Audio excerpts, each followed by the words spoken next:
thing done.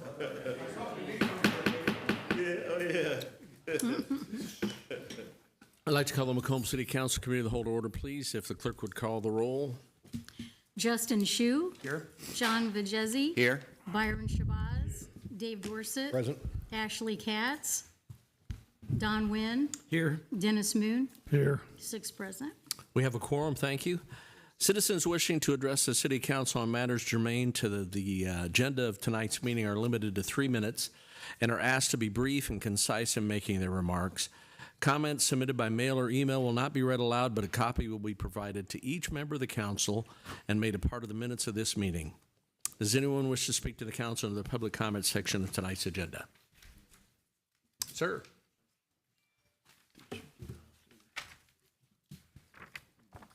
Welcome, and if you could just state your name for the record, please. Of course. Thanks for having me. Good afternoon. My name is Buzz Becker. I'm here on behalf of the applicant, Pivot Energy, your agenda item C this evening.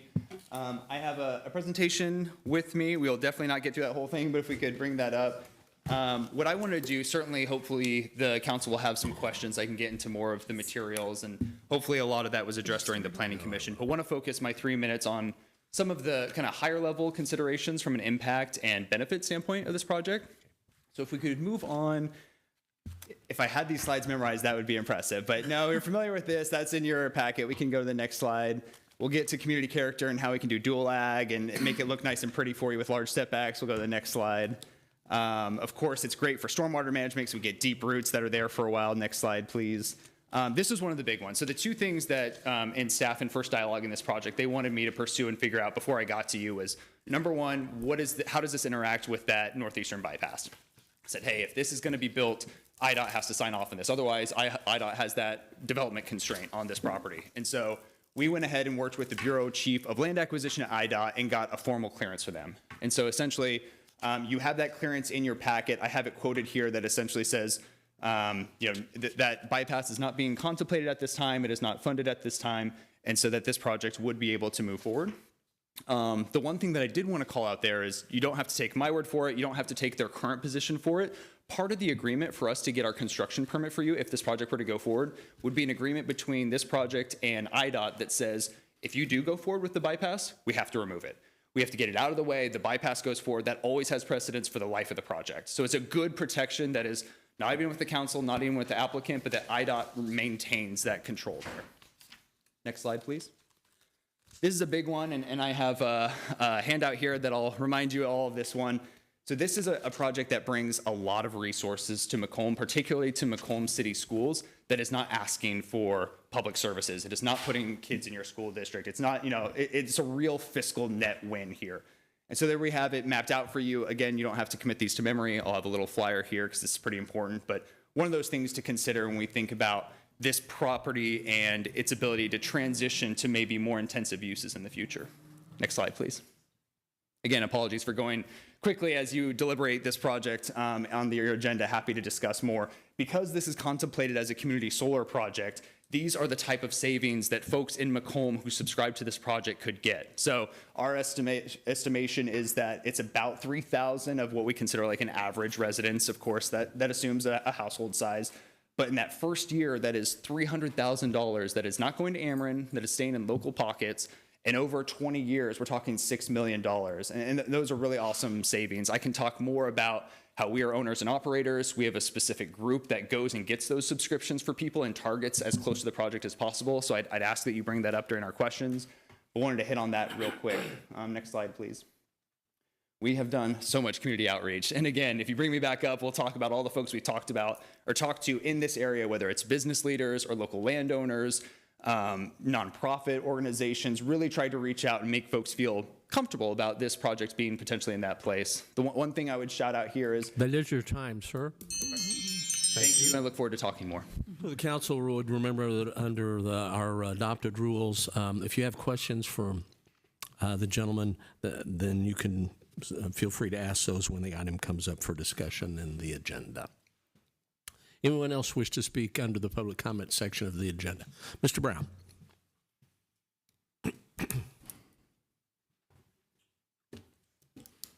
Good evening, and thank you for having a chance for me to address you. My name is Mark Brown. I'm current owner of one of the Brown Farms projects here in McDonough County. The Planning Commission approved our request 7-1 to change the zoning on this property. We have had many conversations with many viable partners to come to town. We felt that Pivot Energy would be the best for this community due to the fact that they want to give back to the community. We have owned this property for over 30 years, ladies and gentlemen. No one has ever approached us about a building site, a planned community, or any future developments. Mr. Butcher and I went out this morning and we staked the property. There are posts sticking up on each corners of the property where the planned project will start. It is almost 2 football fields back from the highway, from the start of the cornfield to back to the middle. It's almost 2 football fields. Pivot Energy's agreed to put in a fencing that will hide most of the project through chain link fence and to hide most of the project. The property will be maintained pristine out in front. Also, on a personal note, I would like to thank Mayor Inman, the City Council, the Macomb Police Department, the McDonough County Sheriff's Department, and the Illinois State Police. This past January, my father passed, and we had an honor guard for him, and the procession to the cemetery was pristine, and it is something that we, as a family, will never forget. Thank you, ladies and gentlemen. Thank you, Mr. Brown. Anyone else? Sir? Hello, everyone. I'm Greg with owner of Porter Electric. We are an installer for community solar projects. So I wanted to kind of come and talk to you a little bit so you could hear the side of the story with the people that have the boots on the ground that are building these things. We don't always see community solar projects that have these certain values built into them, like the extent that Pivot Energy does. So I wanted to come show support for them with the native seeding and giving back to the community, as he pointed out. So we have been attending a lot of these zoning meetings, focusing with developers that we feel, giving our limited resources, we would value building for, and Pivot Energy is definitely one of them. So I wanted to come point that out today, that they have made union commitments to using local manpower to build the projects, as we have as well. We're local to the area, and the design, the construction, management, and the maintenance is all done by Pivot Energy. We don't see that a lot. A lot of the times we see a developer that will build a project and then they'll just sell it off to somebody who sells it off to somebody who sells it off to somebody, and eventually it just ends up, hardly maintained at all. So that is a point in their regard that we want to give, like I said, give our resources to building for developers like this that have plans of building these projects and maintaining them on their own. And they're not a developer that uses low-paying jobs to build it as cheap as possible and get rid of it. That's not what we've seen with Pivot Energy. So I just wanted to come out and give our support for this developer. Thank you. Thank you, sir. Anyone else? Mr. Pierce? Kim Pierce, Macomb Area Economic Development. I have addressed council before about solar. I've also been at the Planning Commission. Again, I applaud Pivot and Buzz. They sound like a really good company. This isn't anything to do with that. And our decision as Economic Development Organization to not support having a solar farm on this particular property, only because, again, the sprawl's going east, and we think that's really prime area for any commercial retail development that may take place. And I'm not saying it's going to take place tomorrow or even in the next 5 years, but from what my understanding is that it's just going to be locked up for 40 years at the whim of the solar farm. And I think that's just not acceptable for what economic development needs are for this community. That's not your bell. It's not you. Sorry. I'm ready to go. And it won't shut up. That works real well. There we are. Yep. There we go. Go ahead, Kim. Sorry. I think I think actually that did wind it up. I'm not here to debate the quality of work or the development. Macomb is not lacking anyone's interest in putting a solar farm up. I will tell you that. There's not probably a week that goes by that we're not confronted by another solar farm or renewable energy of some type. So with that said, thank you for listening. Thank you, Ms. Pierce. Anyone else? Artie, thank you. Move on to item number 1, discussion on an ordinance amending Chapter 10, Article 5, Section 24-10 of the Municipal Code pertaining to fireworks, firecrackers, and other assorted devices.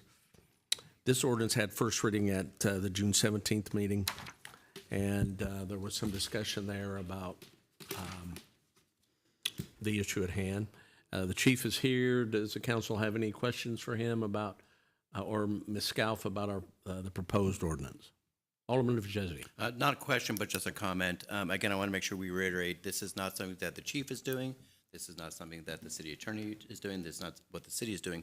We are just upholding what is already done by the state. We're making sure that we have all our I's dotted and our T's crossed. Okay, very good. Anyone else? We'll conclude the discussion, and you all did give yourselves power to act at last week's city council meeting on this issue, so we'll have second reading. Thank you. Upon recommendation of the fire chief and city attorney, council would indicate its desire to concur with the recommendation to amend Chapter 10, Article 5, and Section 24-10 of the Municipal Code concerning fireworks. Those amendments are set forth in the Exhibit A and marked accordingly. Thank you. I'll stand on second reading, and the motion is in order. Motion to adopt is presented. Second. So moved and seconded to adopt the ordinance. Any discussion? Hearing none, roll call, please. Shu. Aye. Vajezi. Aye. Shabazz. Aye. Dorset. Aye. Wynn. Aye. Moon. Aye. All ayes. Motion carried. Thank you.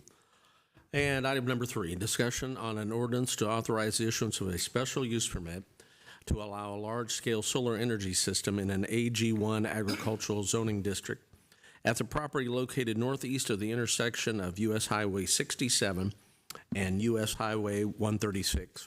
And the property ID numbers for that are 12-000-343-00 and 12-000-344-00 in Macomb, McDonough County, Illinois. This ordinance had first reading last week. You heard some information here from folks with public comment, and Ms. Lambert has some information she's going to share with you in her capacity as Community Development Director. Miranda? Hello, everyone. So as mentioned, this was brought in front of the Planning Commission on May 8th. This was a process that was started before my time. So again, John Bannon was assisting us through this. So one thing I did do was attach the unapproved meeting minutes from that so that you can see some of the discussion that took place in regards to this solar project. And the one part that I put in the memo that I wanted to note as in terms to the project, as staff must point out that while solar panel is a needed green energy source, the location of the proposed solar development would preclude alternative developments on the property for 30 to 40 years if the property is developed as a solar field. While certainly having environmental benefits, the project will not create any permanent jobs and will not generate any sales tax, while industrial or commercial development certainly would. So that is the statement from our office. Again, we do have the energy people here if you have specific questions for them or myself. Thank you. Anyone have any questions for Ms. Lambert or anyone that spoke in public comments? Alderman Vajezi. First question I have is, first off, thank you for your presentation, Buzz, Mark, and Greg. The first question I had was in reference to, you said the annual bill could potentially save the city $305,000 per year. Is that with 100% participation of everybody in Macomb, or is that, how is that broken down to come up with that figure?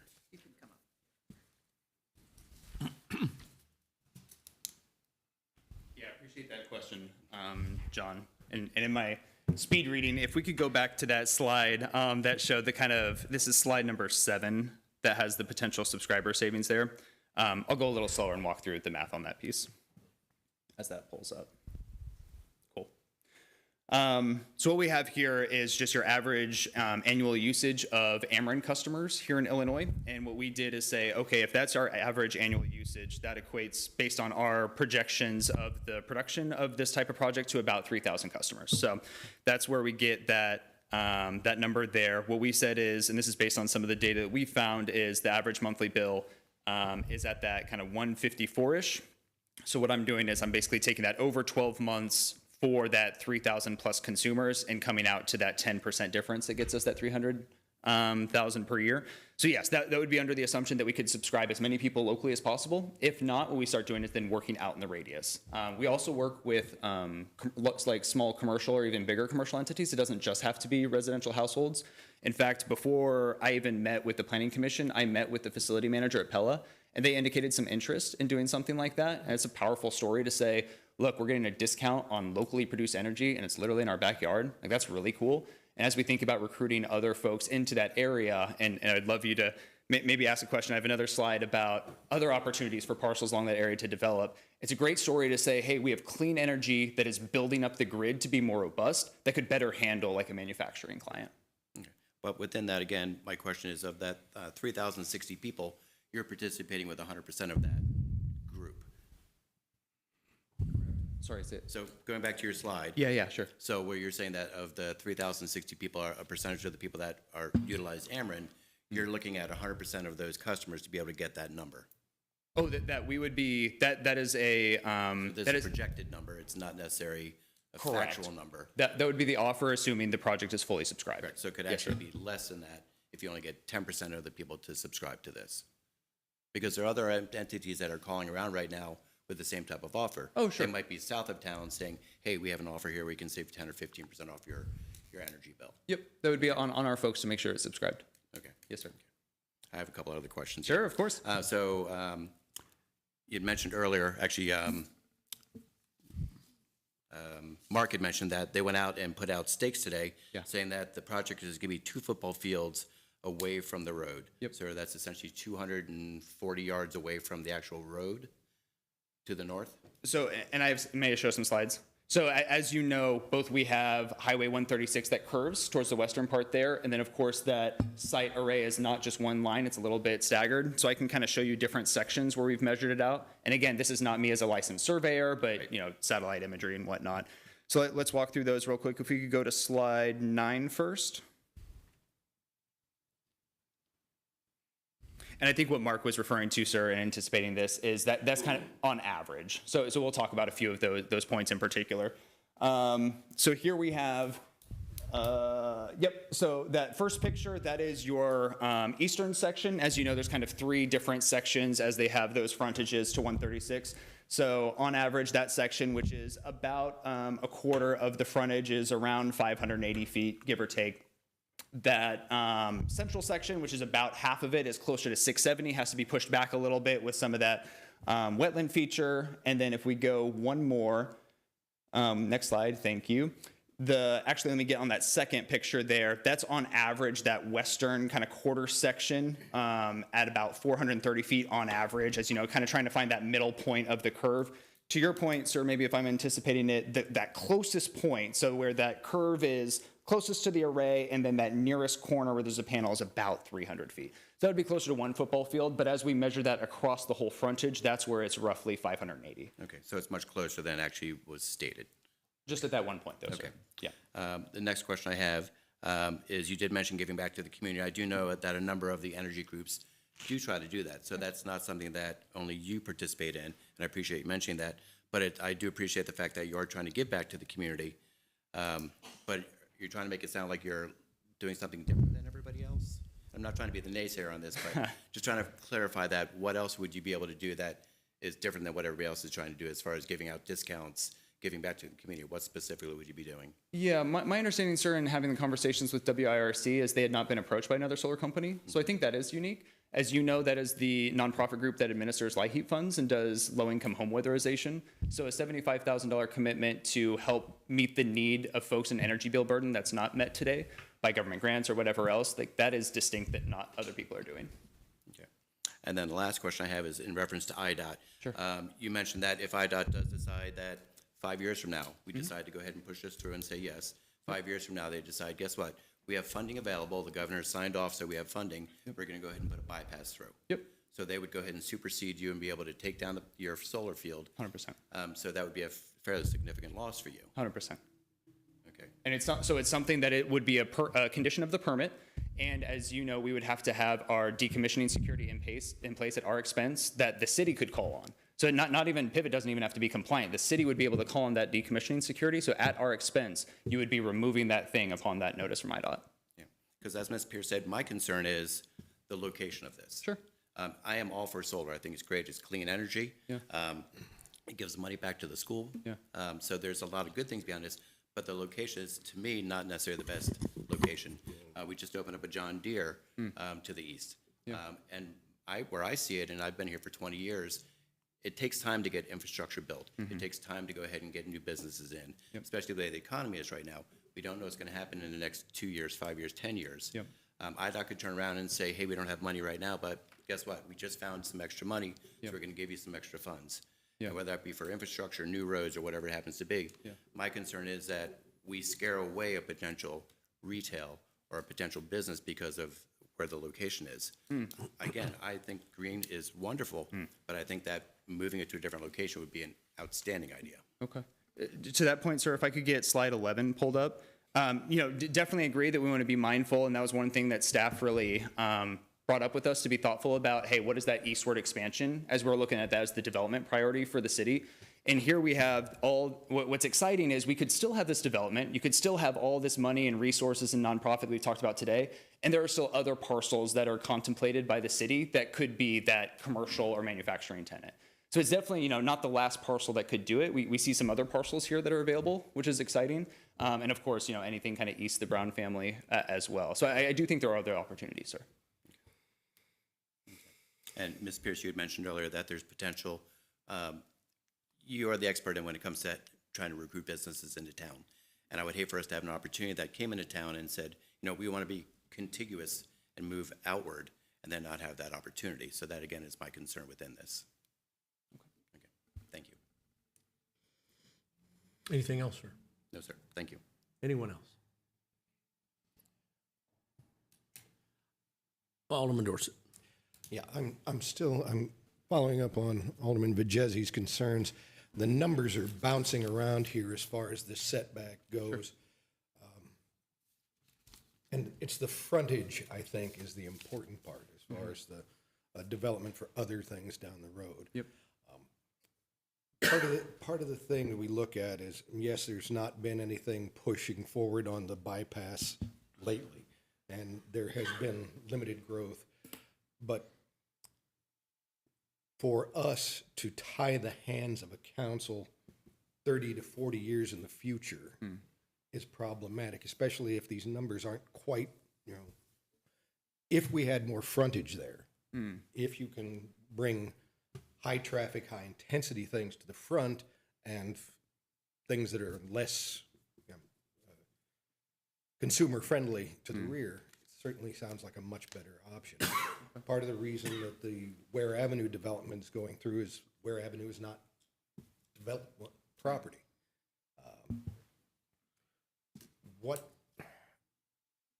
I certainly don't want to ask the Browns to give up on anything here, but they also have a fair number of properties in this region.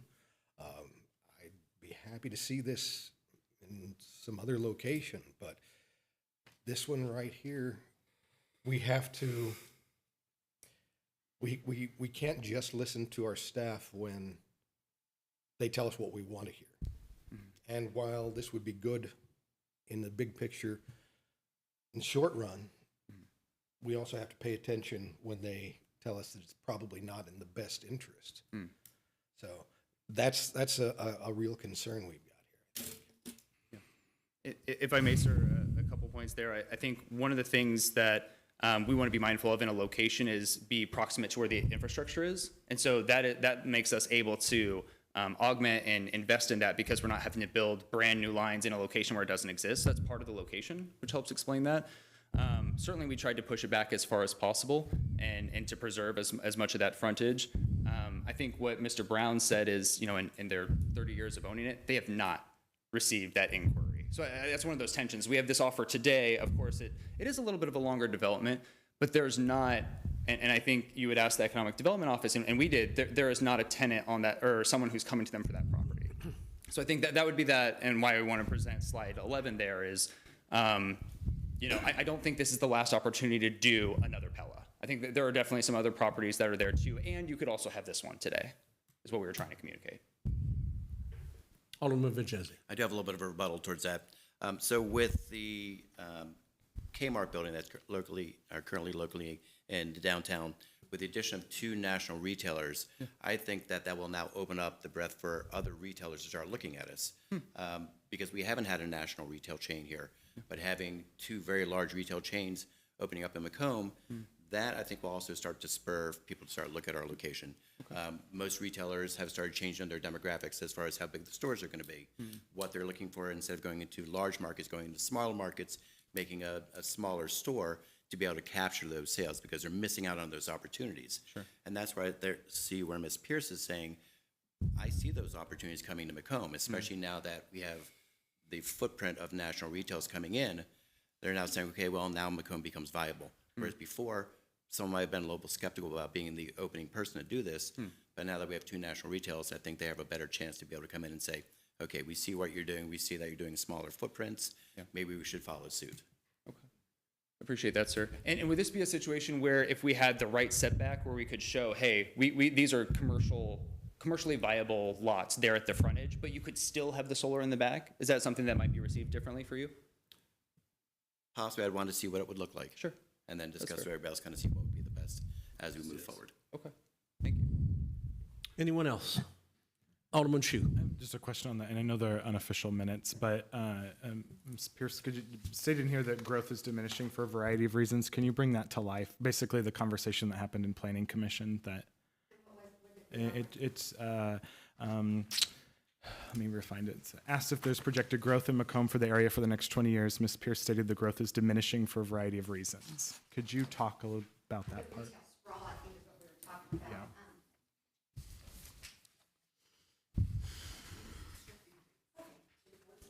Or just bring that part to life. I'm interested with Planning Commission's vote of 7-1. I mean, I think we're hearing from more than just staff.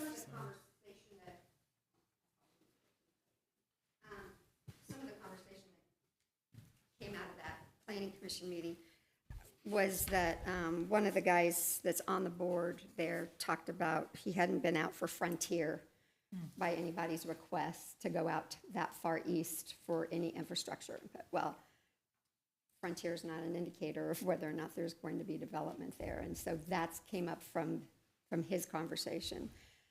We firmly believe now with John Deere going out east that the sprawl is going that direction. And I do have a quick question about a slide that you had. Where'd the best go? Oh. Sure.